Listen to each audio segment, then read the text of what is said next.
always something with you. What? You're on. You're on. You're on. You're in. You're Oh. on. Hi, everybody. Yeah, Jack's first Hey, one Jack. here. Jack, yeah. There's Sean. Oh, hello, everybody. Welcome to another episode of the Wagner Wiles. We have the amazing PJ Starks with us tonight. Going to talk all things PJ and horror. We're going to talk about horror. That's what's awesome about the quarantine. You can talk about horror. Absolutely. How excited are you to talk to PJ? I like PJ. He cracks me up. We watched Volume of Blood a while ago, and she was cracking up. I was. This is his movies. Hey, Lance Exotic. Hey, Steve. Awesome. People are pouring in. Love it. Let's do it. Anyway, hey, Wheels. We love you. I guess bring him up, Joe. Hey, Ron. Hey, Ron Purdy. Oh, it's PJ. Look at that shirt. Hey, PJ. Look at that shirt. I like this shirt. I'm That a big is fan epic. of this movie. Oh, so you would say you're a bigger fan of TCM2 than TCM? I don't know if I would say I'm a bigger fan, but the second movie I think is more fun. A lot of fun. It's a lot more fun than the first one's still a great film. It's more serious though. Where the Super second serious. plus you get Dennis Hopper, and it's hard to go wrong with Dennis A Hopper. chainsaw fight with Dennis Hopper. I know. Oh, Yeah. my.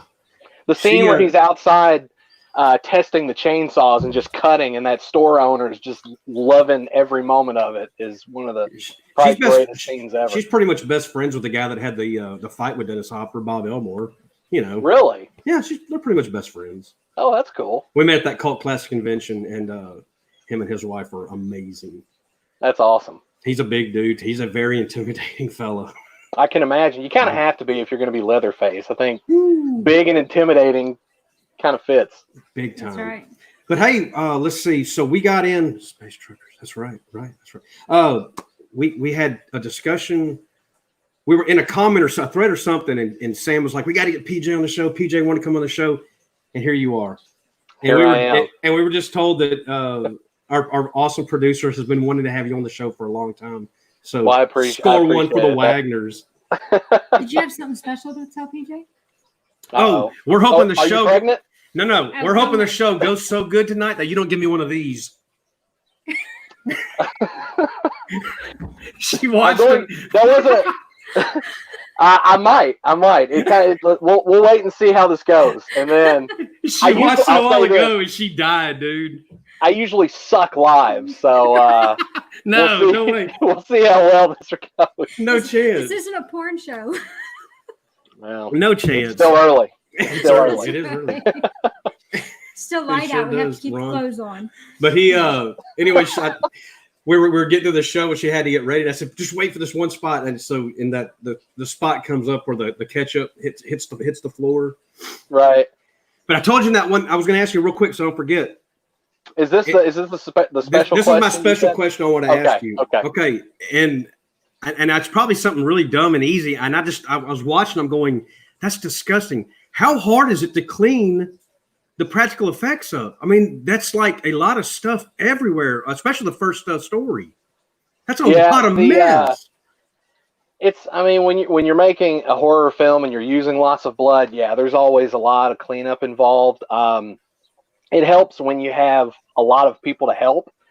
And like with the first film, we had probably 4 or 5 production assistants that were kind of on standby. So as soon as we were done, because we're in the library, and as soon as we were finished filming the special effects, everybody had to rush in. So, it's it kind of also depends. Well, going into it, there's certain areas like because we filmed in a library, there's certain areas that we weren't able to get bloody.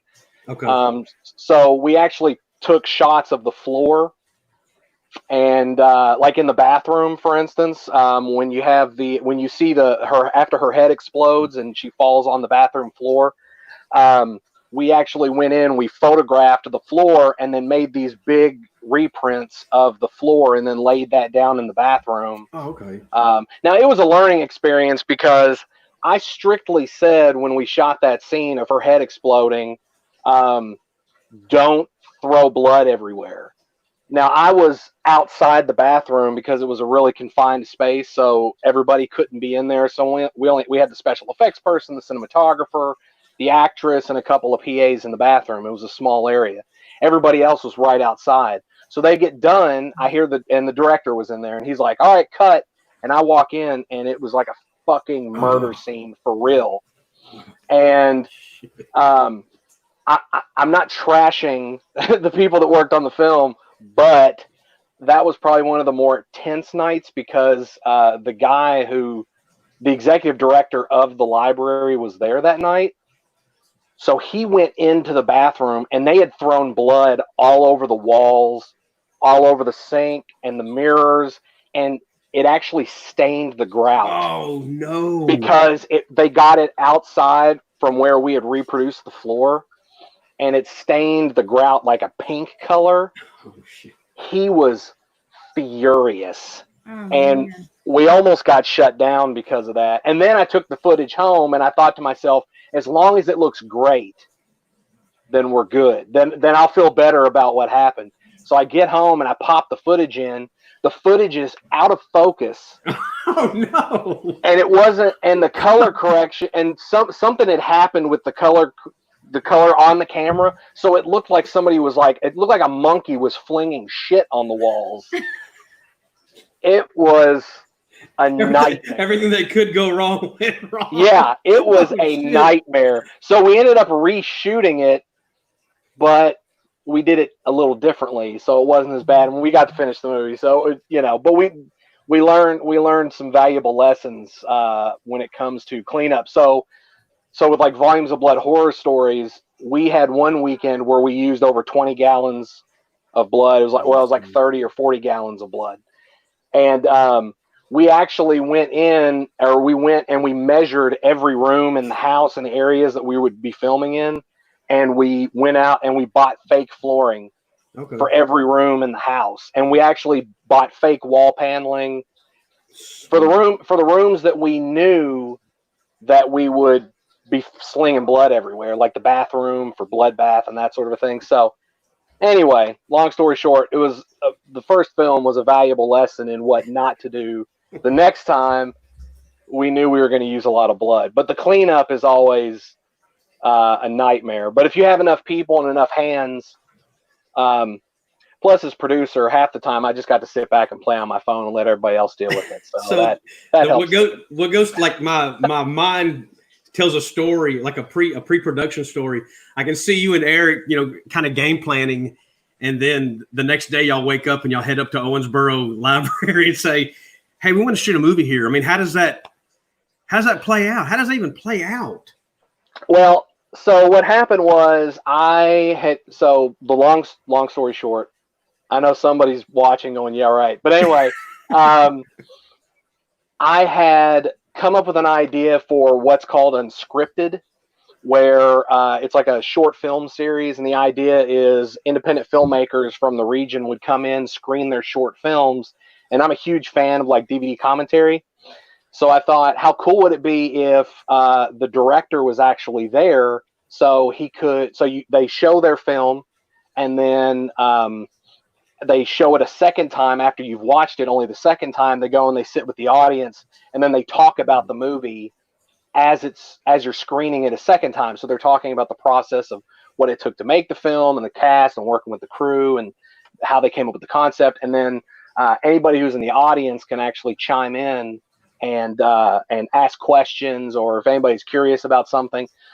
So I was looking for a venue, and I just went to the library and pitched them Unscripted, and they said, "Yeah, sure, let's give it a shot." So we did a starter series, and by like the third series, we had like 80 people show up. Mm-hmm. So it went way better. We had way more people than we thought were showing up. They actually had an emergency backup room, and we never thought we would have to use it. But by the third one, we were having to use it. So we thought, hey, we really have something cool here. So the first series worked out really well, and we did a second series and then a third series. And by the third series, Jim Blanton, who was the PJ. Sorry, I didn't mean to cut you off. Oh, no, you're fine. If you're interested to find like Volumes of Blood, the first film, you can only get it on. It's only available on physical media, and you go to ScreamTeamReleasing.com, and you can get the special Collector's Edition. That's what this one is too. Right, and it's got a newly rendered version of the movie. It's actually a re-release. We got screwed over by the first distributor, so Justin and his group picked it up, and they've done an awesome job with it. So if you're wanting to check that out, you can get the physical copy at Scream Team Releasing. Highly recommend. So I didn't mean to cut you off. Sorry. I'm not much of a fan of physical media. Can't tell. No, but, yeah, you can't tell at all. We're not either.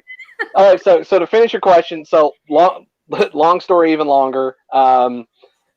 Unscripted went really well. Jim came to me and said, I want to do something bigger and better. We co-collaborated on this idea called the Unscripted Film School, and that turned into where people in the community could register to be a part of Unscripted. And what we did is we got two regional filmmakers to come in, and on one night on each floor they shot a film, and then people registered to be a part of it, and they could like shadow the cinematographer or shadow the lighting person, and they could get a hands-on look as to what it was to make an independent film.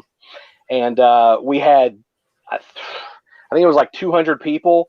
Every week, or no, I take that back. We had for the first film school, we had like 200 people sign up. We couldn't get everybody. We had a bunch of people sign up. So anyway, what happened was, so that went really well, and then Unscripted continued to do good. And because the film school went really well, Jim came to me and said, look, I really want to do something bigger and better with the Unscripted Film School. You have carte blanche. Do whatever you want to do. Come up with something and then pitch it to me. Sorry, I'm fat and I'm sweating and it's hot. So anyway, so I said, okay, great. And I'd been wanting to do an anthology for a while. So that gave me the opportunity to say, okay, well, now I can do this anthology I've been wanting to do. And I already had a group of friends like Jacob and all them that we had talked about doing an anthology, but our schedules really couldn't come together. We couldn't get anything to coalesce. So when this opportunity fell into my lap, I was working at a factory job at the time, which I absolutely hated. And instead of working, I spent like 8 hours coming up with Volumes of Blood. Wow. So the idea was that instead of doing two competing independent films that were happening simultaneously in the library over one night, what we would do is we would shoot like a series of short sequences over a period of like 5 months that would all culminate in a feature film. And then that's what you see there with Volumes of Blood. Awesome. The genesis. In the library. So what happens if like you have this big mess, you clean it up? Do you have to do that for every time the tape doesn't work, or you have to change something? You have to do the same thing, right? Yeah. Man, I bet that's why you always want to get it right on the first time. Exactly. But I mean, it doesn't always work that way because okay, so for like Ghastly, at the very end, spoiler alert, the ghost like shoots blood out of her mouth, right? Well, in my original vision, I wanted it to look like she's going, it was like Evil Dead or something like. But the rigging that we had, it was basically a tube, and the piece that fit on the end of it broke the night we were going to shoot it. So it basically shoots out like a stream of piss. Yeah. And because the piece that we had that made it do that broke. So who we had doing special effects, she hated how it looked. But after I watched it several times, and then of course you see it hit Jordan in the face, and the blood goes everywhere. I kind of fell in love with how it looked. So it didn't really fit my original vision, but when we did that with her spitting the blood out, we did probably 4 or 5 takes. Wow. But the thing is like she off camera you can't see it, but there's 2 or 3 people holding up a tarp. So she's spitting into a tarp, and then of course it's all cascading down into more tarping, which then has to be rolled up very quickly and then thrown away, and then a new piece of tarping or sheeting has to be put down for every take because the blood pools up very quickly. Yeah. So, but funny enough, when we did this, from Jordan's view, when you see the blood hit him in the face, it hit him so hard that when it hit his forehead, it shot up, and there's a stream for about 6 feet, like a 6-foot spatter across the ceiling of the library that we forgot to clean up, and is still there to this day. Wow. Yeah, that's cool though. Yeah, Eric just said it. Yeah. No, I don't think anybody even at the library because a lot of the people that were there when we made the film aren't there anymore. So I don't even think anybody even knows it's there now. But last time I went to the library, it was still on the ceiling. Joe, did we do something wrong? Uh-oh. What happened, Joe? Well, no, I got some other dude in my lobby, and I don't know what to do. It's kind of creeping me out. Nobody knows except for me and you. So I wanted to ask PJ, how did it feel after 30 years to get your copies of Spookies? I was super stoked to finally get Spookies. That was a movie I watched. Wow! I watched that movie a gazillion times growing up, and then of course it was one of those films where, as I got older, I was like, where did this movie go? Why is it nowhere? Like, what? There's some films where I'm like, I vividly remember watching 1,000 times growing up, and you can't find them anywhere. Spookies is one of those. So yeah, when I can't remember who it was that posted about it when they finally said, "Hey, it's coming out." Vinegar Syndrome, I didn't even ask my wife. Normally, I have to ask permission. Same with me. I was just like, "Fuck what she thinks." I'm gonna buy it. So Frank, we can't hear you. Oh. I thought it would be fun to surprise you. That was awesome. That's really cool. I can't hear him, but I'm sure whatever he's saying is awesome. He's the man. Frank is so awesome. Let me see if I can drop him back down and bring him back up. If it's going to do that it. Was sweet. Oh, thank you. Frank, you may be on an iPhone, and that may be the issue with the permission for the microphone. Yeah. I hate iPhones. We have trouble iPhones all the time with iPhones. Yeah. We're doing a lot of, because of the pandemic, we're having to do like all the kids' doctor's appointments and school and stuff like that. Everything has to be, it's like telehealth and all that. Mm-hmm. And we use my wife's phone. She has an iPhone, and it's a nightmare every time. Something always goes wrong with their camera or their audio or something. While we're working on Frank, and you mentioned wife and kids, happy anniversary. Yes, happy anniversary. 17 years. 17 and 20, 17 right? years married. Well, 20 to go.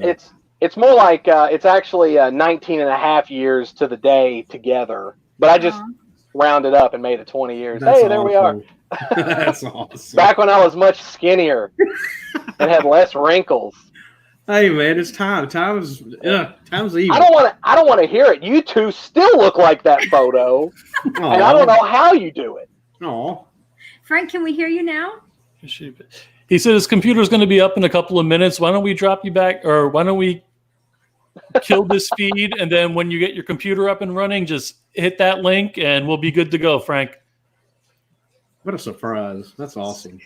That's really cool. All right, I don't need to be here either anymore now. Bye. Thank you, Joe. So we'll put Spookies on hold for a minute, and when he gets back, Cool. we can talk about Spookies. And you want to touch on some of your stuff? Well, so there's Blood Moon Moon. Pictures. Blood Moon Pictures didn't come around until after we started production on Volumes of Blood horror stories. We knew that if we were going to try to, at that point, Eric had helped a lot on the first movie, and I was the only producer on the film. Well, I was the only active producer other than Jim, who was on the project. Eric was an actor. He was in charge of all the props, but I mean, he did a gazillion things behind the scenes, and he was a tremendous help. And he and I have become like best friends. So because of that, we were like, hey, if we're going to do a second movie, we should be more professional about it. And that's when we decided to start up Blood Moon Pictures, which was back in 2015, December of 2015. So it's been a while now. It's hard to believe that Blood Moon Pictures has been around that long, but yeah. So that's the moniker we're under. So like, if anybody's interested, they can go to bloodmoonpictures.com and see videos and things and learn far more than they ever wanted to know about Blood Moon Pictures. Blood Moon Pictures or Eric. Eric hasn't. I'm always reminding Eric that he hasn't done as much as I have. So you won't find as much about Eric as you will about me. But that's okay. He still has time to get his feet wet. So I wish people could. You got to see Volumes of Blood just for the. That's just. I mean, I love that part of the movie. I'm not going to spoil anything. It's just. Yes, get that movie. And Jack says he got it. Jack Hunter ordered it. Oh, awesome! Thank you. Good support of the brigade. Love it or hate it. Let us know what you think. It's awesome. I've got a thick skin. I've heard some doozies about it, so I think we've all heard doozies about our movies. I just realized today when I put I hadn't watched it in a while, and I realized it was Jason Crow, and then yeah, I miss you too, Aaron, and then Ronnie Jonah is going to be in some other stuff, but she popped up in Space Babes from Outer Space. And so I guess my Jason Crow and my Ronnie Jonah collection is building, so that's cool. And I know there's some more recognizable faces in there too, but those are the two that popped out to me because, I think it's so well, and it looks really good in Blu-ray. I can't. Oh, thank you. It looks clean. Yeah, that's the version that we wanted to have originally, and because we had all these special features and things planned that when it went out, almost none of it got on the release. Man. So when we got the rights back to the movie and got talking with Justin about doing a re-release of the film, that gave us a chance to. At that point, we were like, oh, we had all these extra special features that had never been used just laying around, so that helped to pad the new that, and we made three or four new ones to add on there. So It was like 2.5 hours worth of special features that I'm sure no one's ever watched, but but they're there. They're there. That's awesome. They're very important. I don't know how y'all did some of that without cracking up, because you have to take 10 scenes because someone's going to break a snicker. She's talking about that one scene. Oh, you're talking about the part where I'm playing the director. Eric doesn't just bust out laughing. We did a few times. The funny thing about that, so I don't consider myself much of an actor. Not much of a writer or a filmmaker either, but whatever. It happens. It's just happened. So when I don't want to say too much because I don't want to ruin the film. Right. But I do some acting in it. For those of you watching, I do some acting in it, and I had written literally all these monologues and things for myself that I never took the time to memorize. And so it tells you how shitty of an actor I am. Because I was producing, so I was constantly handling logistics. We were bringing in actors from outside the area. We had filmmakers. It was the largest production I'd ever done, or ever even, and it was my first, what I would consider one of my first real producing endeavors. So I had all these logistical things. I was constantly having meetings with the library and dealing with them, because we also were dealing with their board of directors. So we had our own MPAA to deal with, and so finally, the weekend comes for us to shoot the wraparound, and it was probably 2 hours into it that it dawned on me. I was like, oh shit, I have to act tonight. Tonight. Yeah, tonight I have to do some acting. It never hit me until that night. And they're already well into shooting. So I was like, you know what? I got this. It'll be nothing. It'll be no big deal. I wrote it. How hard can it be to memorize, right? So I went upstairs probably an hour before we were supposed to shoot my stuff. And I went upstairs with a script by myself, and I just read it and tried to memorize it. And when it got closer, probably 45 minutes in, I thought, oh, I'm good. I'm golden. I've got, this will be nothing. I'll breeze right through this.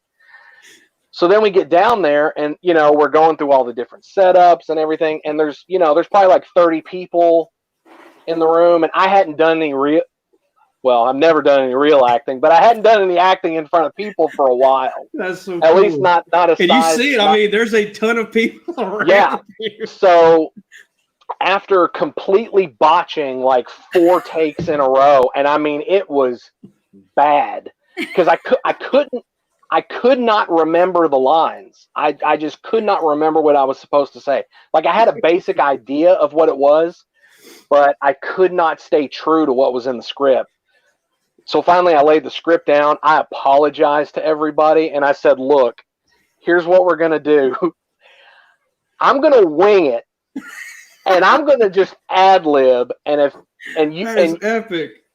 I had an idea of what I needed in order to cue the other actors, but like everything, like I knew the lines, how they started, and then I knew the cues for like Jason and all them, but it's like I couldn't remember anything in between because I had was Jason cracking up behind the mask?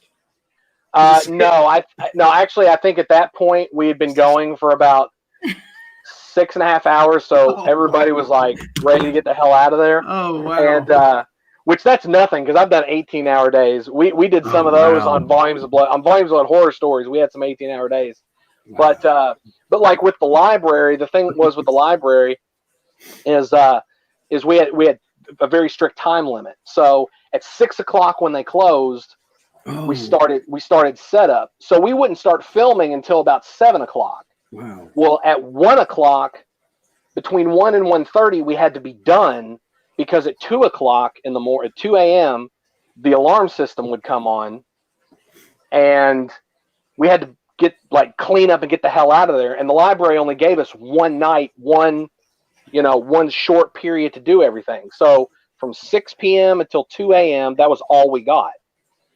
So, I mean, there were times when people laughing, but when you're botching take after take after take, it gets less, unless you do something that's hysterical, it gets less and less funny. Gotcha. And the stuff that I was doing was actually more, I mean, it was satirical, but it was also more serious. Right.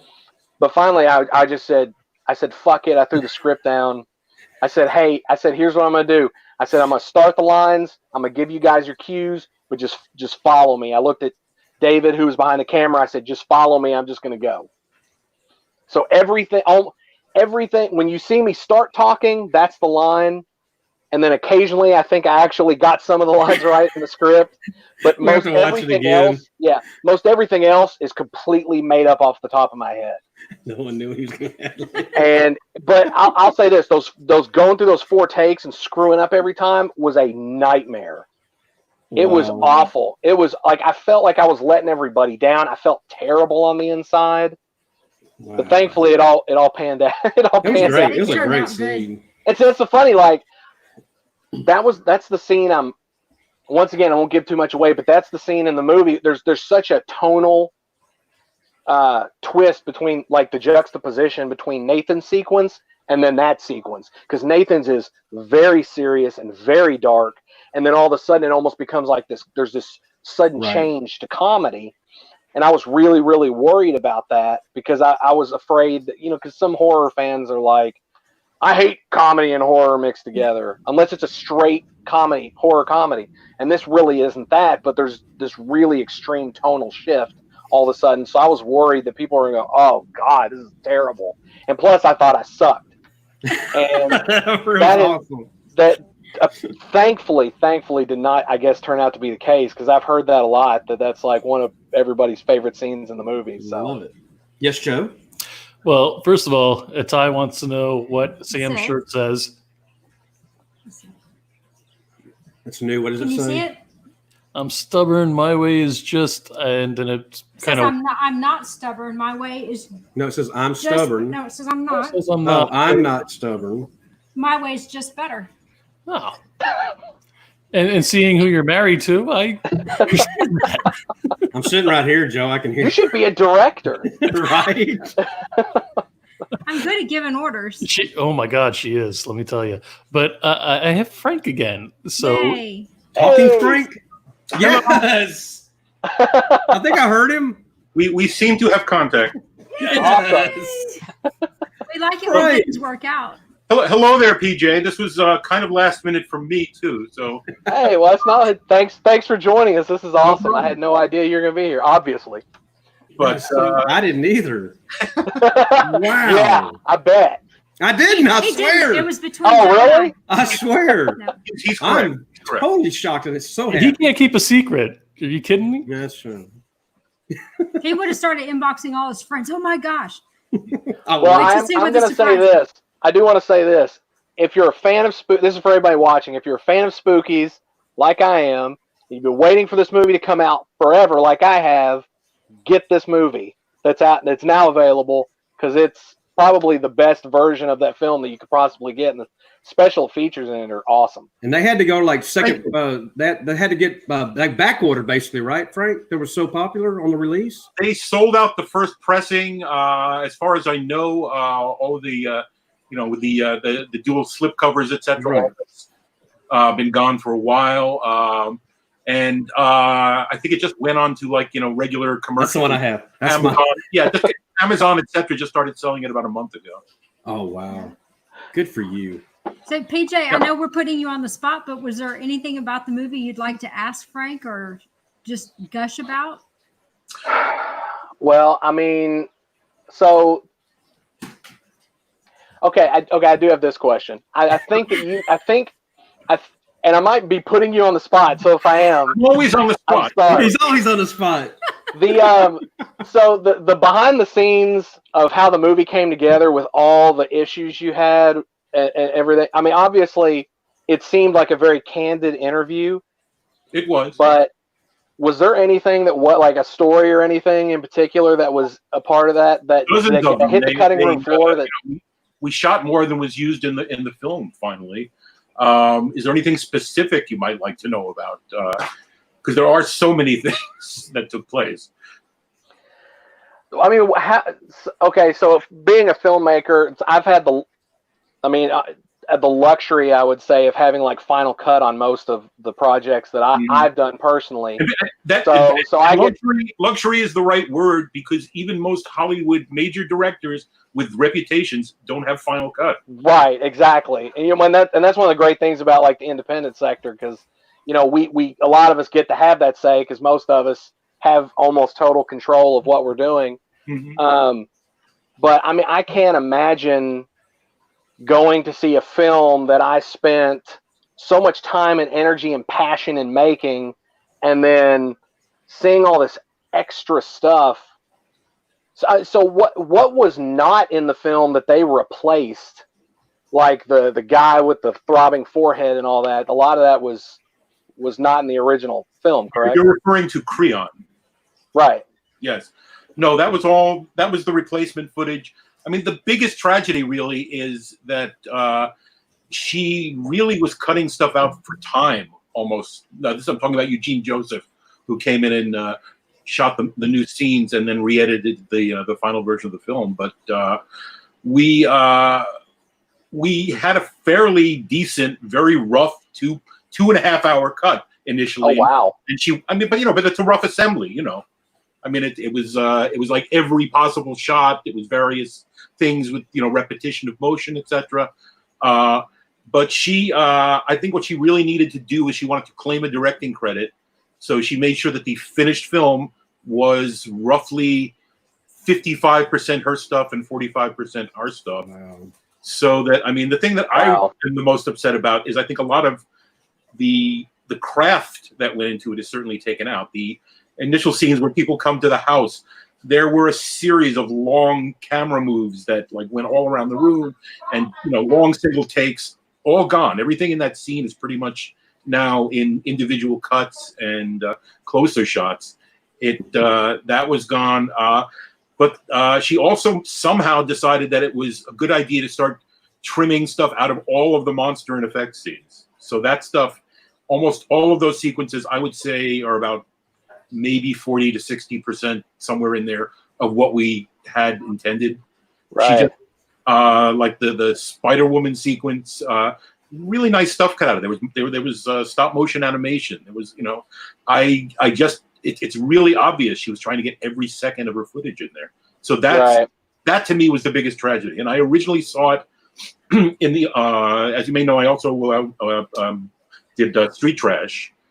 And I first saw it in the offices of Vestron, who had been offered Spookies, and they had decided not to go with it. And they at that time we were negotiating a deal for Street Trash, and they said, "Oh, we have this copy of Spookies that they sent to us." And I was like, "Please, please, please!" And I sat there, and I actually, with a watch, timed all of our original scenes to see how much of it was actually left, and I was shocked at how much had been taken out. Wow. Seeing this entire new frame story that had literally no reason to be there. Bear in mind that the only thing uncompleted was optical effects for the climax. And because I guess our backer decided that the only way to do that without our involvement, without our effects people, it was simply to scrap it.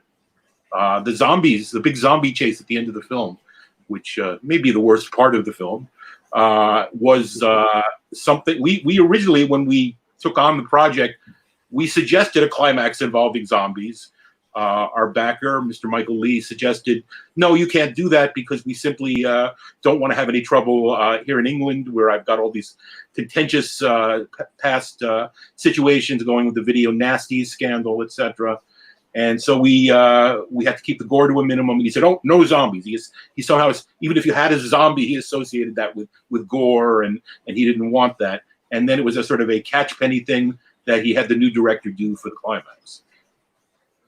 So were there any monsters that were cut out of the film, or is it pretty much everything you guys had done? Pretty much everything we had is there. It's just that everything is shortened.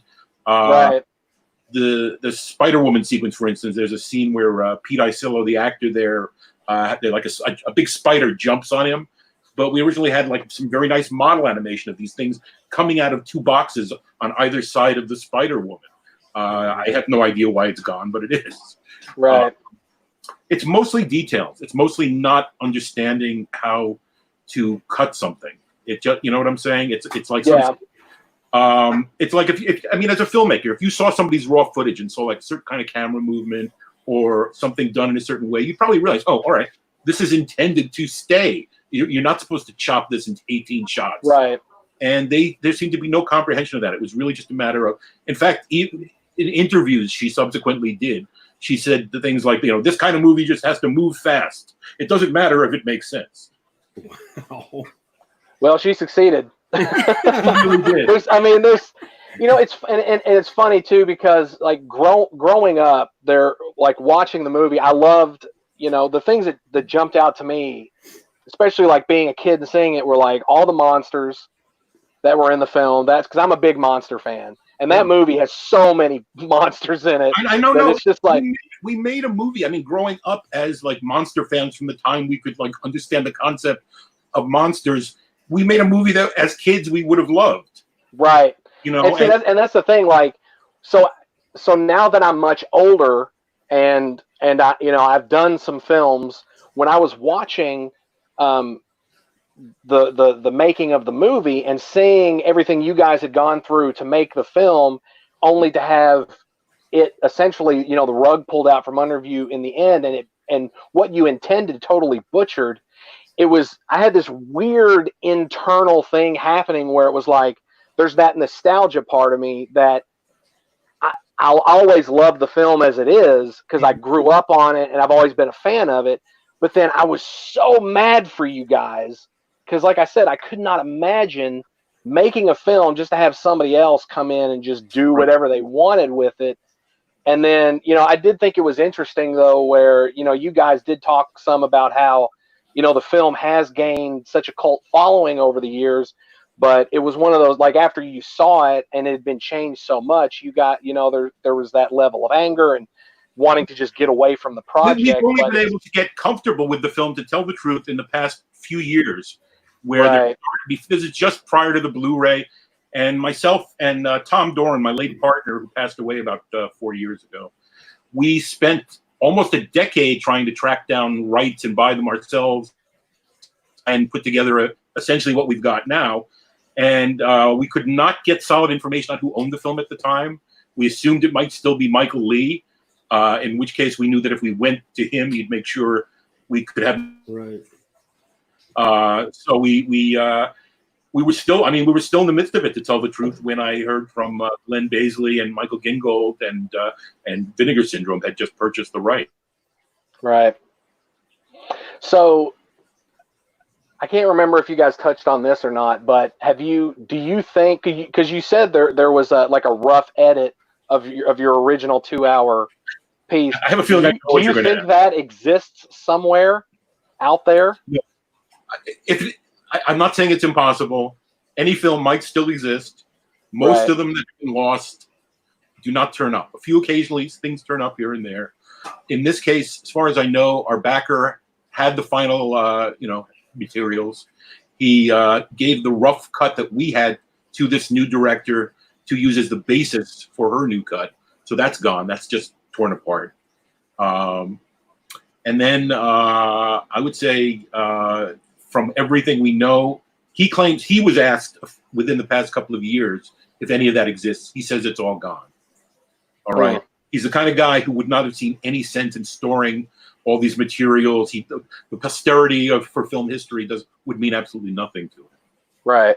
Well, the reason I asked is because here recently, within the last few years, there was this movie, the slasher movie that came out called Intruder, that had come out, 40 years ago. They made it, and then it vanished, and the filmmakers thought it was gone, and then that company went into a storage facility with a bunch of other films and just stumbled upon the one and only reel that they had of this movie, and they were able to save it. Tell the truth, this is like a golden age of 80s horror movies, because everything that never got a video release, everything that got such a limited theatrical release that you probably never heard of it, is now suddenly on a Blu-ray disc. And to me, that's amazing, because I thought I knew 80s horror inside and out, and I'm constantly seeing new movies like, what the fuck is this? Seriously, awesome. It is. You know what I'm talking about. Well, there's a ton of movies that I remember. When I would go to the mom and pop video store to rent these, I would always see the cases like Slaughterhouse Rock. I never saw it, but I always remembered the case. And when it finally came out, I think it was Code Red that released it. I was like, so that's what I've been doing. A lot of these films that I remember seeing that I remember seeing the box for, but never actually saw the film. I've just been buying them up because I feel like I robbed myself of something by not taking a chance. Because I would always go in and I would spend an hour walking around, and my grandparents would be like, "Hurry the fuck up, we got to get home." And I would, The Fog. I would always pick something that I'd seen a million times just to hurry up, and so. Or Spookies, because Spookies and Monster Squad and Monster High. I don't know if you've seen Monster High or not. I haven't seen Monster High, but I think Spookies falls into that sort of subgenre with things like Monster Squad, where it conjures up nostalgia. It absolutely does. It had, when you were a kid, but it's. I think nowadays, you still got monster movies, but you've got primarily CGI in most of what's being done now. And I don't know. To tell the truth, I've been doing an enormous amount of analysis about this recently, and really, I've looked at a lot of movies that I've seen before and others that I missed. And there are definitely things and types of effects you can get in CGI you couldn't possibly get, I think, with practical effects. They're different. They're CGI has the ability to do things with almost any degree of speed, for instance. So but I think that also adds to a certain unreality. It's like it looks too photorealistic, and then it moves better than things do in reality. Right. Yeah. Well, I think the other problem we run into also is that a lot of films that make CGI monsters, it doesn't hold up well over time because they didn't have the time or the financial resources to make it look to make it look like the dinosaurs do in Jurassic Park. If you watch Jurassic Park now, those dinosaurs still look like real dinosaurs. 20, 30 years later. There's a lot. Jurassic Park looked great then. It looks great now. Right. There are movies made this past year for probably budgets as big as Jurassic Park that have a lot of problems with their effects. It's hard to say why. I think it's a matter of just the aesthetics of who's in charge, who's making the final decision on whether it looks up to par or not. They need Cecilia, Frank. Cecilia will be working with me again, hopefully. But what? Well, yeah, we are. We're working on a follow up for Spookies here. So. Oh, hey, you're part of the brigade, so Samantha and I know stuff. So there's going to be a Spookies 2? No, there's not going to be a Spookies 2. There may be a Twisted Souls 2, which then all right, fair enough. Then people will tell us we have to retitle. So. Right. So I can assume there's not going to be any farting cellar monsters. There's not. There will be references to the first film. I would say there's a direct link to the first story, but it's nothing like the first one. It's an insane asylum of a monster movie. It's it's different than anyone who knows Spookies will expect. Awesome. Well, I'm looking forward to that. Frank, I want to thank you for spontaneously jumping on with us to surprise the guys. Thanks for inviting me. Maybe I can. Thank you so much. You're this welcome. is awesome. We love you It's so good much, to see you Frank. again. And All we right, you miss guys are much. wonderful. Thank you so much. Thank you. The whole Indie Brigade. And PJ, great to meet you. You too. Thank you. So it was good talking to you. Thank you. You too. All right. Thank Best you, of luck. Frank. Thanks, Hey, Frank. Bye. Good seeing you. I love Frank. Well, that was cool. Thank you, Joe. Thank you. Thank you, Joe. No, wait a minute. Now I got Thank you, Joe. Well, you're welcome, PJ. But I got. What's your question, Joe? I love when I can do that, especially when You somebody just got rid of them. somebody patronizing. No, I'm kidding. But in all honesty, I've got like a bunch of pictures here of. Oh yeah, I was about to segue into that. Well, my segue is better than yours. Is that a ride? This little ride thing, segways? Yes. So anyway, so got a bunch of pictures of people that look like Mr. Burns is what I was going to say, but go ahead, Sam. Okay, so I came home from work one day, and I think it was early, and you and Brett DeJager had posted almost. I think it was back to back, and y'all both had the director's the post. PJ. It's the PJ. So based on that, and Lance Dale there it is. That's the absolute picture right there. That's the one. I made that. I actually made that. So based on that, Lance Dale was watching, and he also. So anyway, the two Lances. There's Lance doing his. So everybody got involved. We got other people involved too, and it just kind of turned into it. There's Rocky Gray, and then there's Sam doing his. Drew Marvick with his tape. I think Drew wins all of them. Drew. He wins the internet all the time. It's not fair. He's like just the gifted. And there's the boss right there. His looks way better than mine though. His is super serious. I'd say in seriousness his wins, and for goofiness it's definitely Drew. Did you see what Kane Hodder said at DEF CON when we had him on? He told George, "You're scary as shit." But if you got that guy producing that look, you're not screwing up your shots, right? You're gonna. I'm trying not to. That one right there. Yeah, in this scene, Kane was telling George, "You're scary as shit." I don't want my kids around you or something like that. Good times. Yeah, but it was perfect timing. I come home from work, I eat a bowl of cereal, whatever. I'm going through Facebook, which I rarely do, and I stumble across that, and it was perfection. Well, I'm sure it was like when he took that photo. I'm sure it wasn't because I did my photos at the beginning of I think those were at the beginning of 2017, and then he took his I'd say a little bit later, but I think it was just total coincidence. It was. And it's funny because I did a photo so I did some of those in a movie theater, and I have this one where I'm doing this, and I've got the blood on my coming down my hand, and so when I shot those, it was just it was something we came up with like on the fly, and when I not long ago, I would say at the tail end of last year, when I made that photo, and it wasn't the first time I'd done this, but I'd made the photo my profile picture on Facebook. I had this person like come after me verbally saying how I'm stealing the work of this other filmmaker. Well, incidentally, there's another filmmaker named PJ Woodside who's from my area, and her and her producing partner who make films together, they did a series of photos, and the two of them are sitting like this, side to side, and they have blood on their hands. So this person, who I guess is a huge fan of theirs, like started private messaging me, telling me and publicly, like telling me how I'm stealing their work. It was bizarre.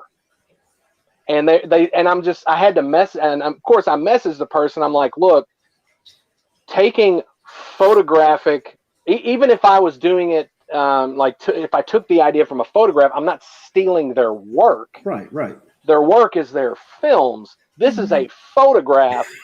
And then some people saw their post and started posting other artists' photographs.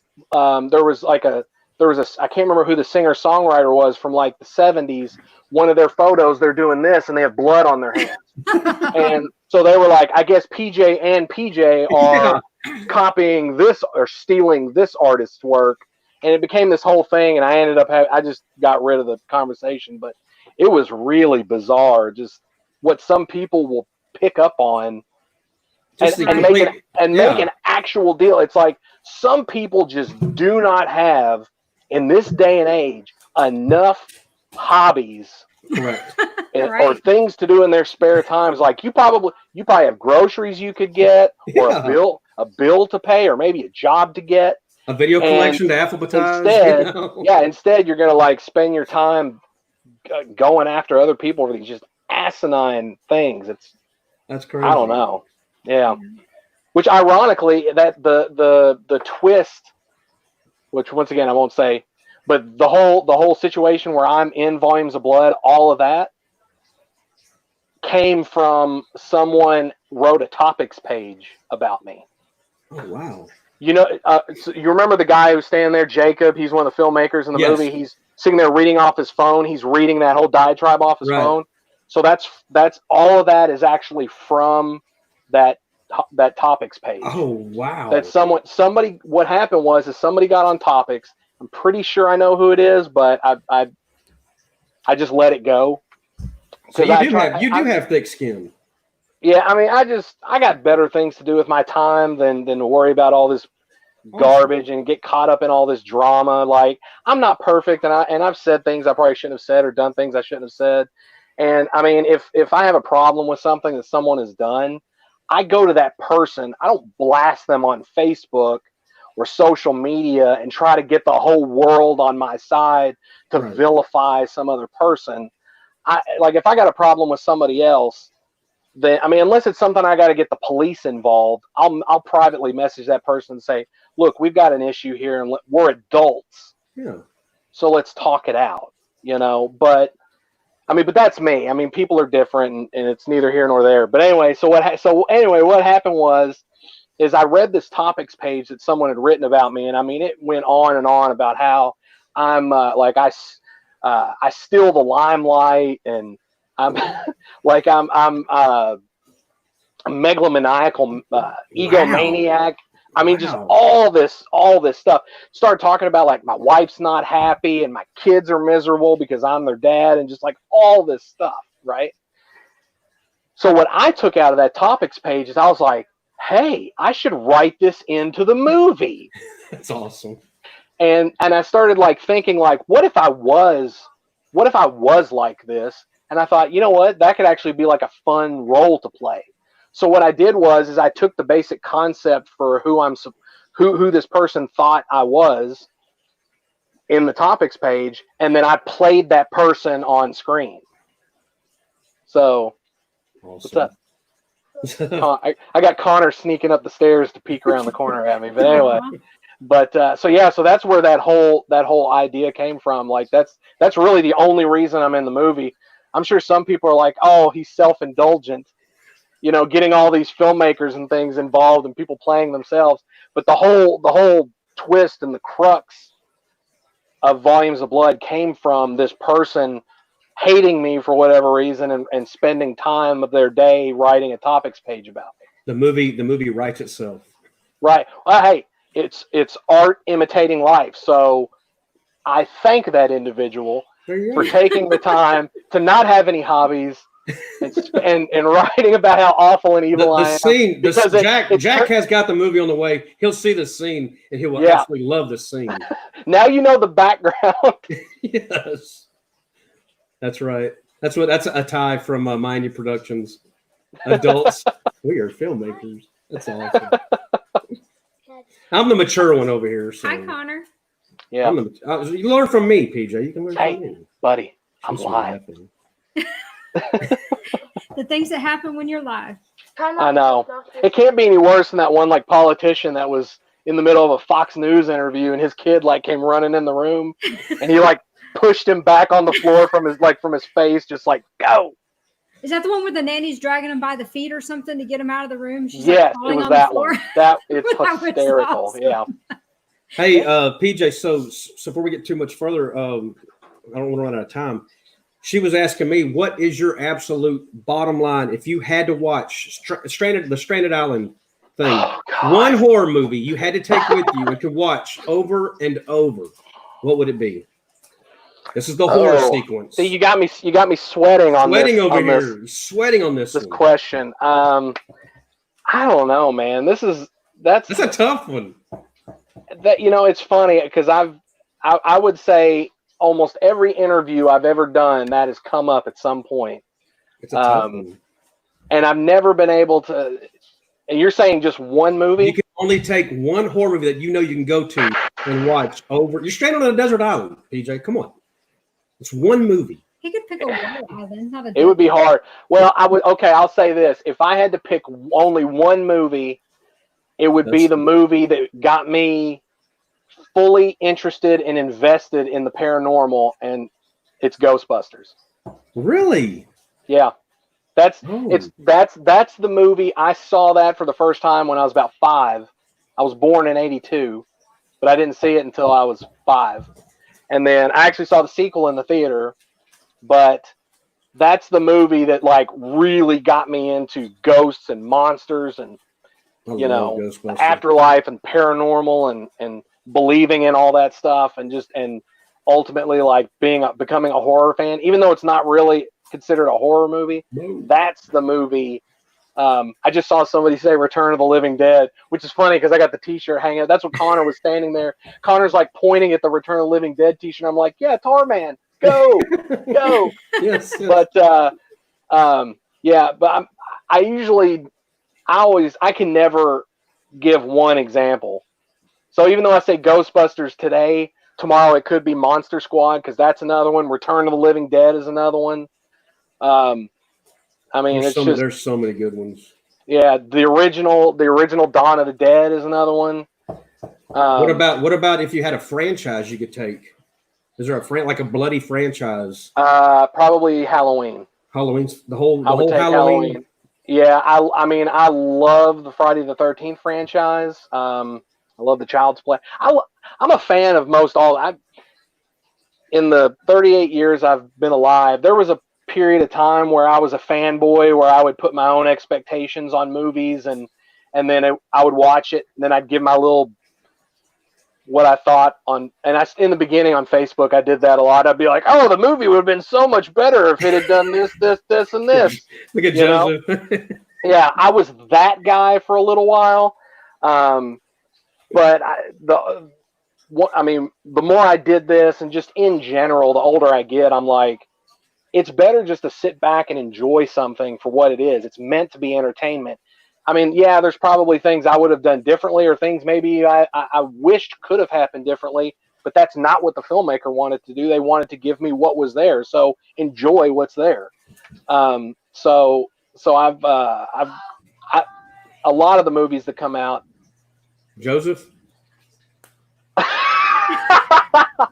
I'm so pretty. It's because I got a bright light. I'm really tiny on the screen, but I keep looking at it and I'm like, my skin looks so smooth. But I'm sure on a much bigger screen, it's like wrinkles here, double fat chin here, Oh, stop. sweat beads all up here. So, okay, let me ask you this. Heart attack happening here. You're taking the Halloween franchise with you. Yeah, I'd probably take Halloween. Is that Halloween? That was one of the first slasher films that I watched. And there you go. Oh, I love, because I'm a huge slasher fan. 78 is my favorite. Yeah. But are you taking Halloween 3 and the Rob Zombie versions? We had this conversation, so I won't go all through that. You know how I feel about those movies. I appreciate more what Rob Zombie did with the first one. His version of Halloween 2 is still garbage. I'm sorry. I'll be that guy again and say that's fine. No, that's fine. That's fine. Halloween 3 is life to me. Halloween 3 is all. It's life. Halloween. Yeah, Halloween 3. In my opinion, Halloween 3 I think is probably my favorite Halloween. Cochran's got to be the most diabolical person ever put on the silver screen. Yeah.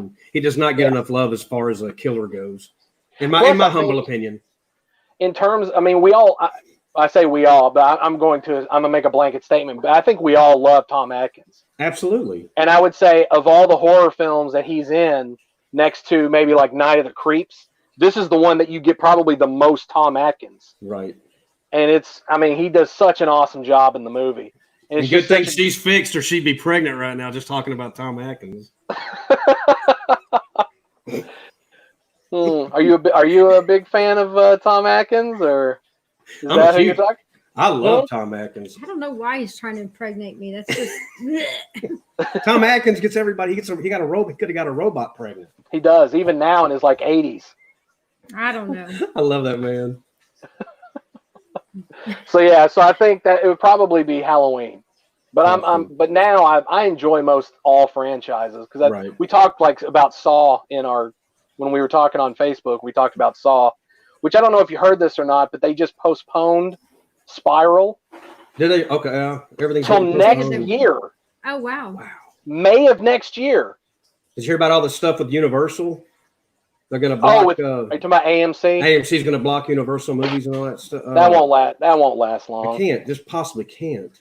No. I mean, Universal puts out some of the biggest, especially in terms of tentpole pictures and summer blockbusters. Halloween Kills is going to be one of them.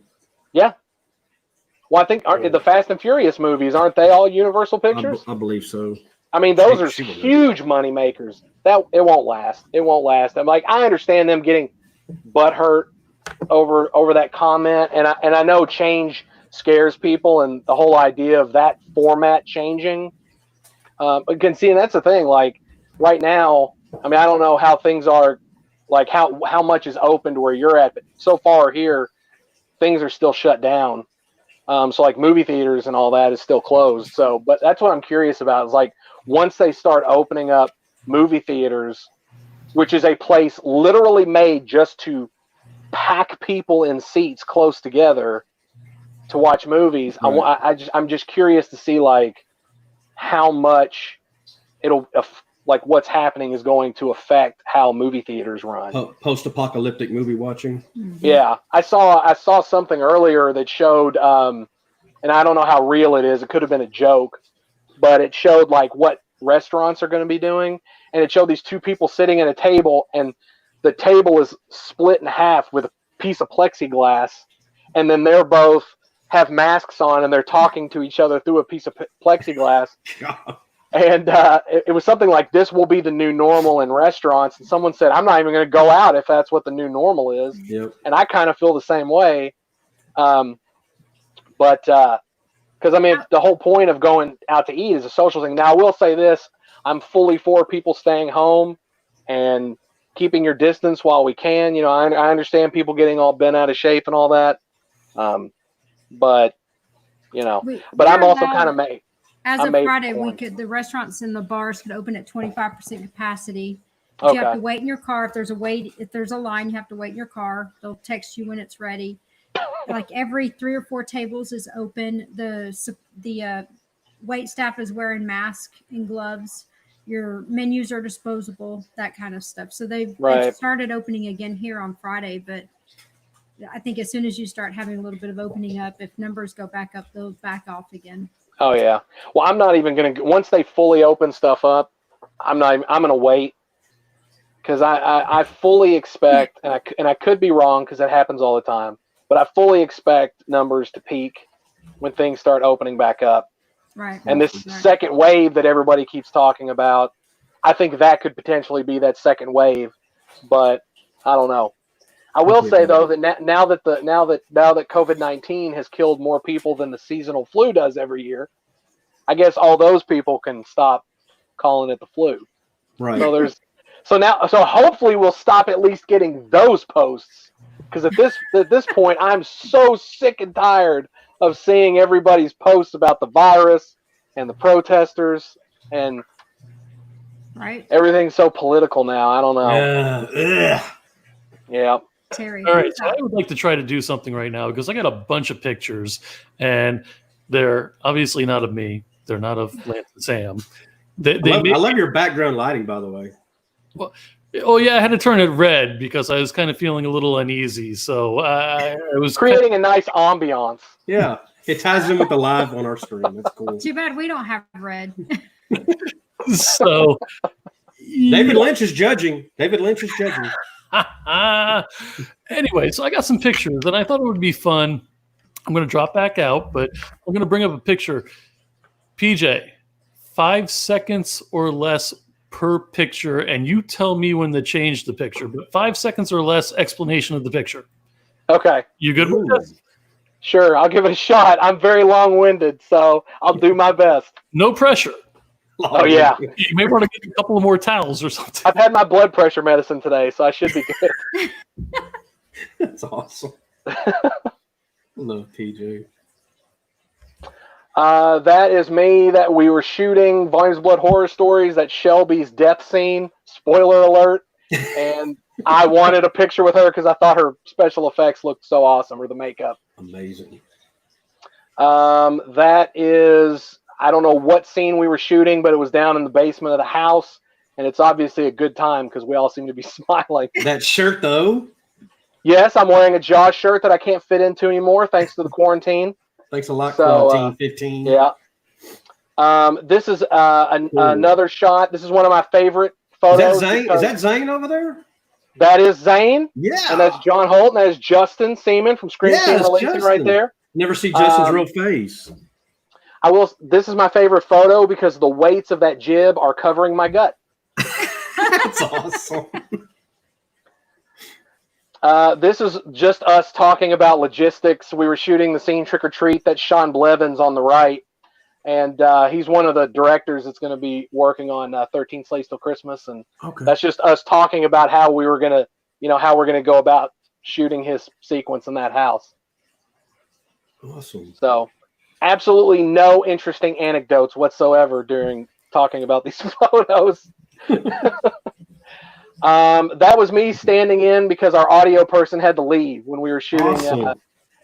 So, and that's independent film. People got to jump in and help where you can. And just because I'm producing the movie doesn't mean I won't step in and even do production assistant stuff. So Lance Dell can do that for you, PJ. All right, good. If you need it. Hey, I'll take him up on that because then I can go back to not doing anything as a producer. This was, once again, we're shooting Fear for Sinners here, which was Nathan Thomas Milliner's sequence in Volumes of Blood Horror Stories. And they were just checking shots. And once again, they needed someone to run the slate. And that's what I was doing. Wow. So I was running slate in this. I was running sound in another. Yeah. This is one of the times where I just got to stand around. I didn't have to do anything. And I made Trina, who's there on the left or in the middle, I made her run slate because I said, I'm too good for slate. You do it. You run slate. That's so she awesome. took, actually, I may have pinched my finger, so I think she took over. So this was, they're inside the house shooting Trick or Treat. And we had to shoot some stuff outside the house for what was going to be on the TV that she's inside watching. So this was me outside directing and shooting the news program, like live stuff. So that's what this is. Just we're checking the shots. This was a scene. Yeah, this was a scene that actually plays directly into the third movie once, when and if we ever get to actually do that one. And this was me and Eric and Alex Clark there on the left. He's actually he's also one of the directors in 13 Slays. And then Eric is standing behind me because he loves my sweet ass. Hey there. Zane and Justin. Yeah, this was Zane and Justin. They were talking about Justin. Justin was directing this sequence. It was called the Death Day Party and this was before Happy Death Day came out, I'll tell you. Awesome.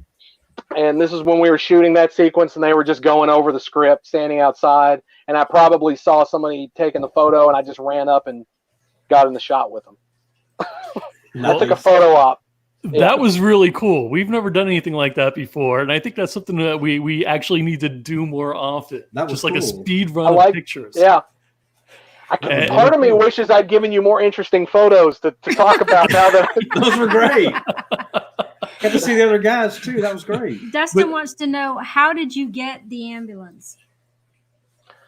Oh, I have over the years doing independent film here locally in Owensboro. I ended up getting friends who work, for the hospital, who work for the ambulance company, police department, sheriff's department. So anytime that I try to do something, if I know that it involves like police or ambulance or military or whatever, I like things to look and try to make it as real and authentic looking as I possibly can. So I've made friends and contacts over the years in these various different places because, let's face it, it costs a lot of money to try to recreate police cars, recreate police uniforms and all this stuff. So if you're able to get all the real thing, and I've been really lucky to make some friends in these different fields who are willing to come help out our projects. And the great thing is, it adds a lot of production value. Absolutely. So that's my answer for that. It's just that you said that too. If Terry, if you get this movie, there's some great drone shots in it as well.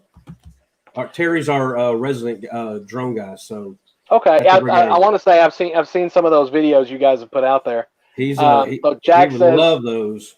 What camera do you use on your films?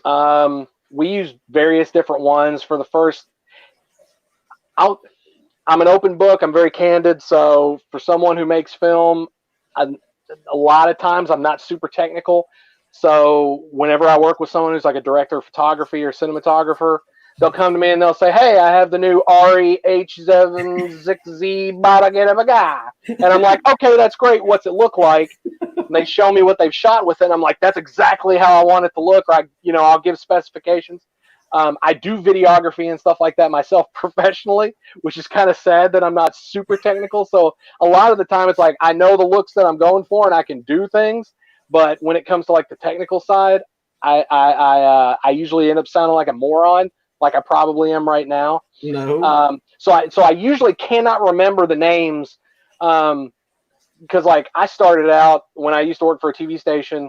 I used a Panasonic AGDV X100, right? So like that's one of the few camera names I've ever, and that's going way back at this point because that shit's way out of date. But so for Volumes of Blood, we used 4 different DSLRs. I do know we used a Lumix for one, and then I know we shot Nathan's sequence, which was Encyclopedia Satanica, on a Pocket Cinema, which was the most recent Pocket Cinema that had come out, and we filmed that in 2015.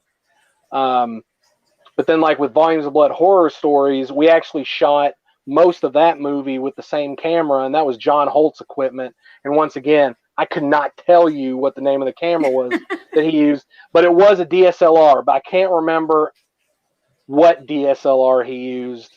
But I know that's what he ended. We shot most of Horror Stories on a DSLR. Well, Jack, and then, of course, Jack asked you the question. He wants to work with you, so.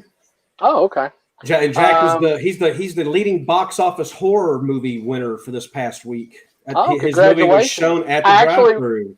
I recognize. I don't think we're friends on Facebook, but I do recognize his name because I've seen his movies at a Family Video. And he made these masks back here. These two blue Okay. masks. Awesome. They're going to be in his next one of his next projects, Winter Haven. It's it's a web series, right? I believe so. Jack, if that's not right, Sam Mason's going to be working with him too. Okay, cool. And I think Jen Nagel, Gregory Blair, and I'm blanking right now if anybody else is.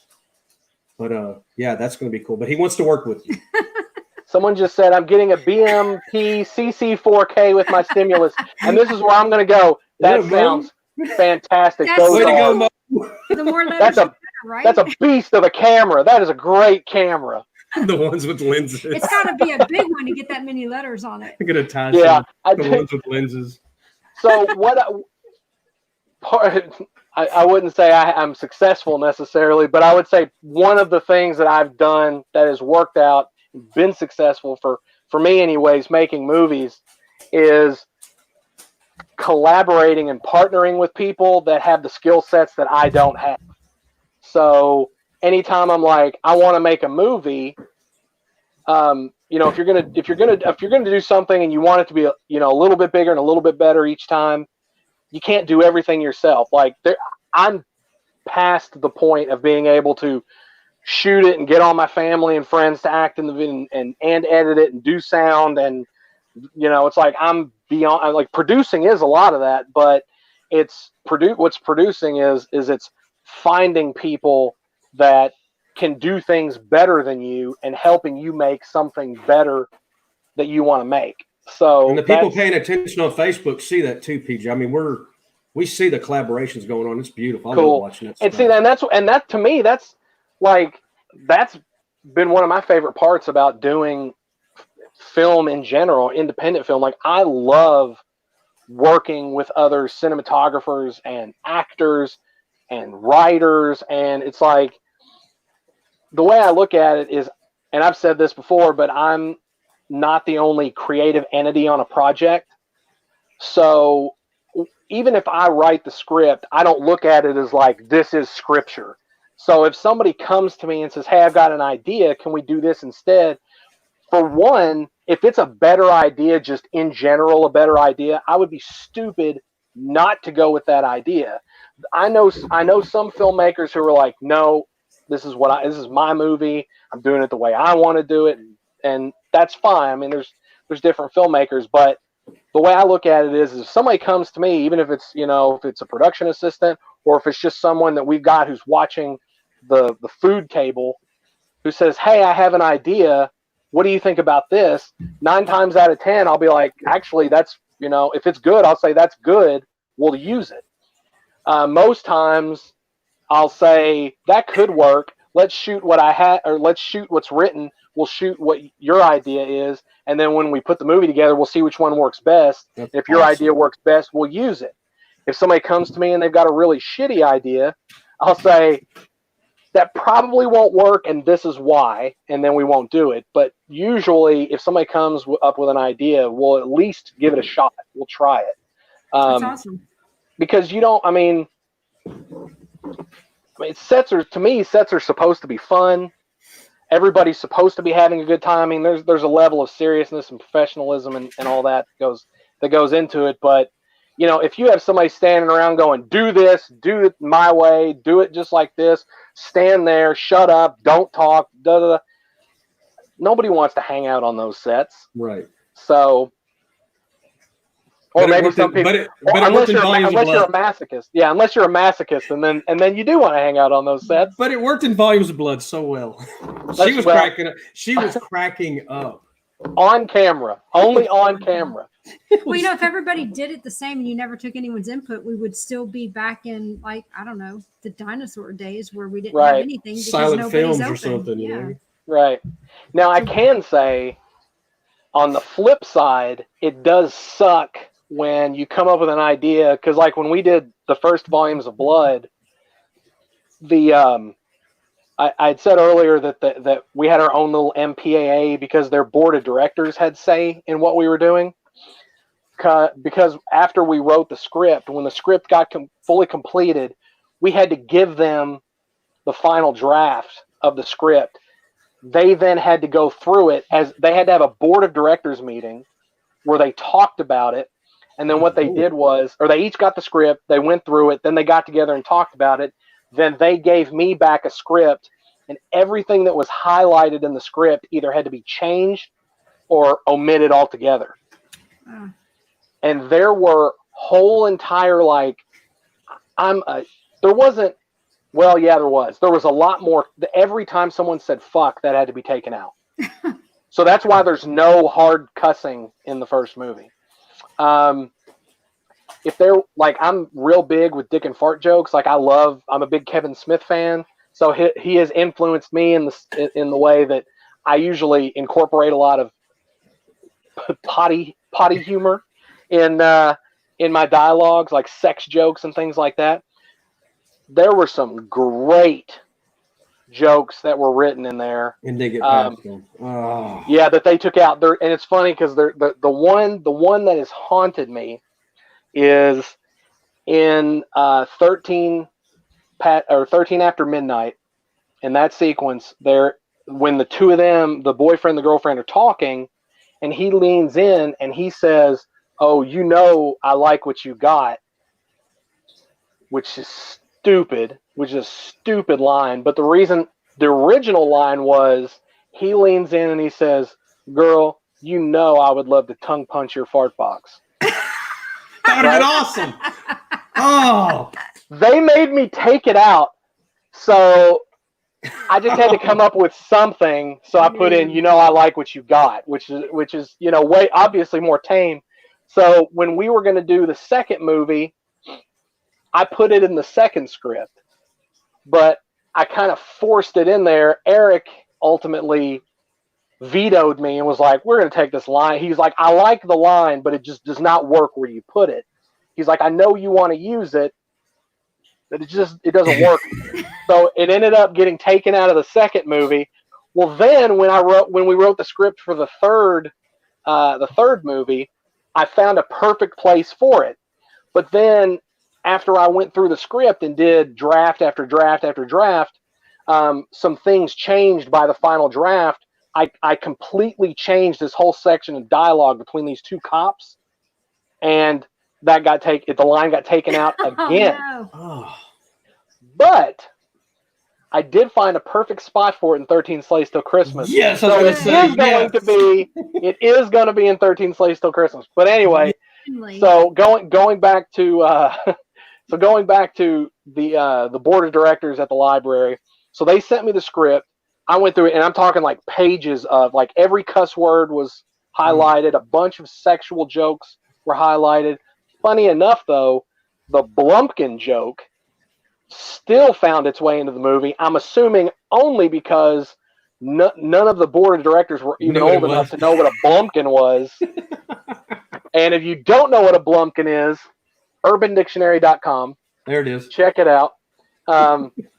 So yeah, it's so the Blumpkin joke made it in there, and we kept it. But I will say this: the one good thing that came out of it was, even though they took out all the really harsh language, the sexual jokes and stuff like that, which forced me to have to be creative when I rewrote those sons of bitches. They didn't touch any of the violence. Right. Like, none of the violence in the movie got touched, which I found very odd. They didn't nothing. So what I did is I said, okay, well, if we can't have fuck, I'm just going to have a lot more blood and violence, because they obviously don't care about the violence or the killing. So I actually added in a whole bunch more deaths. And so the original deaths were at 13. And then after we got the script back and it had to be changed, I added in more. So now there's like 19 deaths. Yes. 13. The 13 that are in there are on screen, and then the rest, like, some are off screen, some, you see the aftermath of others. But so there's 19 deaths total, but 13 are on screen. PJ, I got a question. Uh-oh. What's a blumpkin? Huh? Do you not know what a blumpkin is? I don't. And Lansdale is saying, isn't a blumpkin a type of pie? Blumpkin pie? See, I know what a bumpkin is, but I don't think I understand what a blumpkin is. And I'm gonna. Are you gonna say it, PJ? Or you're gonna make them Google it right now, PJ? What? No, I'll go ahead and tell you. So a blumpkin is when a man is receiving fellatio while he's using the restroom. Oh. Now I don't know if it's real. I don't know if it's real. Though you sound pretty convinced that it's He real. said per Urban Dictionary. And whatever you do not Google Alabama Hot Pocket. Whatever you do, I won't, but it's definitely going to be in the next movie. Don't ever. No, so anyway, so yeah, that's what a blumpkin is. So they obviously were not, the straightforward stuff, the on top of the clothes stuff. They obviously understood what that was. But when it came to the more extreme, or like someone said a second ago, seasonal sexual positions, a blumpkin is obviously one that went right over their head. Friggin' Jack's got to go get the Urban Dictionary out. That's pretty much what you said. Yeah, that literally that's the textbook definition of what a blumpkin is. You see And see, that's the thing, like, and here, okay, so this is what I loved about it too. You could always tell who the real perverts were in a crowd by who laughed at a screening of Volumes of Blood when the Blumpkin line came up, because at the premiere everybody laughed. So apparently everybody who saw the movie, and we had like 400 people. It was like 370 people at the first movie's premiere. So there was a lot of sexual deviance there. But the show's gone off the rails. At subsequent screenings of Volumes of Blood, when the Blumpkin line would pop up, you would have like a smattering of laughter here and there. So most people were perverts, and some of them apparently go to church on Sunday. So, or were the ones that highlighted your pages and stuff. Those yeah. So I can say that I was really, really angry when I got that back. So it's like I kind of know what it feels like when someone says, "Hey, do you want to do something cool here?" And you go, "Yeah," and then they say, "Okay, here's what you can't do." Even though we just said you can do it, now you can't do it. And honestly, I thought a lot of the stuff in there was really tame. So there was stuff, and it was funny because Eric was the first person I called when I got the script back, and it had and I was so mad. I told Eric, I was like, I don't even know if I want to do this anymore. Oh wow. And it was just because it was that, and it was ego is what it was. It was ego. It was me saying, I wrote this, I enjoy it, so I should be able to do it. You said I could do it. Now you're saying I can't do it, and I'm gonna be a little baby about it. So there was like a 20-minute time period where I was the ego stepped in and was like, fuck them. If they're not going to let you do what movie you want to do, go do it somewhere else. But then after talking to Eric, it's like, who else is going to give you carte blanche to do basically almost whatever you want to do? This is a public organization who is supporting what you're doing. Who else is going to step up and do that? You'd be an idiot not to, just because you want to be pouting over the fact you have to change some things. And Eric, the voice of reason. Yeah, he was right. So I calmed down and then made the changes, and the rest is history. I've got so many of those kind of people in my life right now, and I really appreciate that. Yeah.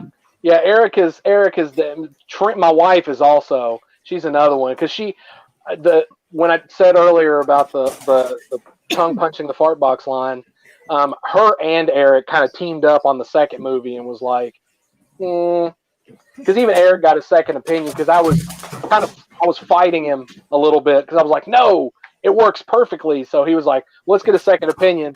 And Trina was production manager, so she was fully immersed on the production side already. So the dogs are going crazy. Dogs decided to fight right underneath us. I know that click clack sound. I know how that goes. They decided to run in and out of the doghouse. It doesn't make any sense. I'd just like to get them outside. But Come on, You tell them they'll never work in this town again. Well, I can only tell one. One of Only us- one hears. The other one's deaf. so the girl likes to be in her doghouse. The little girl that can hear, she's like, I want in there right now. So they're jumping in and out, making the other one leave. Well, COVID lockup. Yeah. What are you gonna do? Quarantine dogs. What are you gonna do? Yeah. that's our new reality. That's It right. is what it is. Apparently, Joe, I think, had a question or something, and then he vanished Joe? again. Joe? No, I was going to do one of these things. Yeah, he's telling. Oh. Yeah, because we're at This about is your an fault. hour and a half, and he's going to tell us we need to wrap it up. Yep. And PJ, tell PJ, us you can everything. tell us. Obviously not to be rude. Oh no, No. hey, I'm right there with you. I've talked far too long. I know how it goes. So tell us where we can find you. Anything you're working on. Who you know, all those good things. So, I mean, I'm on Facebook. You can find me there. I'm pretty readily accessible. My wife tells me. Trina says that's not the smartest thing to say, but bloodmoonpictures.com. You can check us out on there. You can go to screamteamreleasing.com to get the special collector's edition of Volumes of Blood, the first one. Let me find it. It's right here. It has reversible art, That's awesome. and it's got 2 hours of special features. Ooh, exciting. And then you can actually go to Dark Cuts Pictures to get Volumes of Blood horror stories on DVD and Blu-ray. It's also on Amazon and like Vudu. I think you can watch it on those two for free on VHX, Google Play. You can check it out on all these different iTunes. Check it out there. It's a good time. It is the sequel, and I will say you don't have to have seen the first Volumes of Blood to watch horror stories. Okay. There's a much larger overarching story. They are connected, but you don't have to have seen one to understand or enjoy the others. So you can watch them out of order. And then right now we're in production on another anthology called 13 Slaves Till Christmas, which has a whole shit ton of amazing talent attached to it. That's what we're working on right now. We pulled that off the shelf when financing fell through for Devil's Night, which is Volumes of Blood 3. So we're going in a different direction, trying to get the funding for it. And in the meantime, there's just a whole bunch of really super awesome and talented people attached to 13 Slays.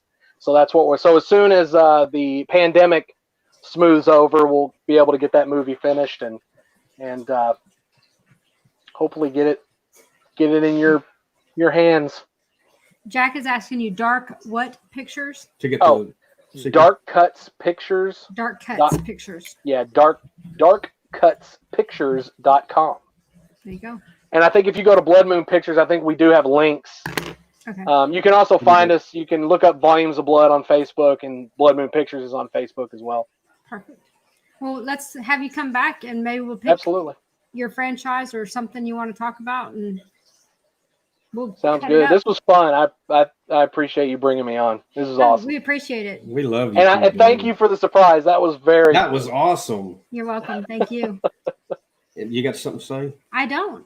You have PJ. If Joe, if you want to duck down to the bottom, but don't hang up. When we're done Okay. recording, we can talk for a minute and Sounds we'll good. do our closeout. All right. And I want to thank everybody for watching. Thank you. Just want to say that thank y'all for tuning in. Blown away she had Frank on tonight. I was so excited about that. And PJ looked like he was really, really thrilled too. Thank you. Good surprise. The when I talk about the David Lynch, that's a freaking heavy piece of art there. That's on aluminum. I mean, it's a nice piece of work. Ian Steyer from right here. You can get your merchandise.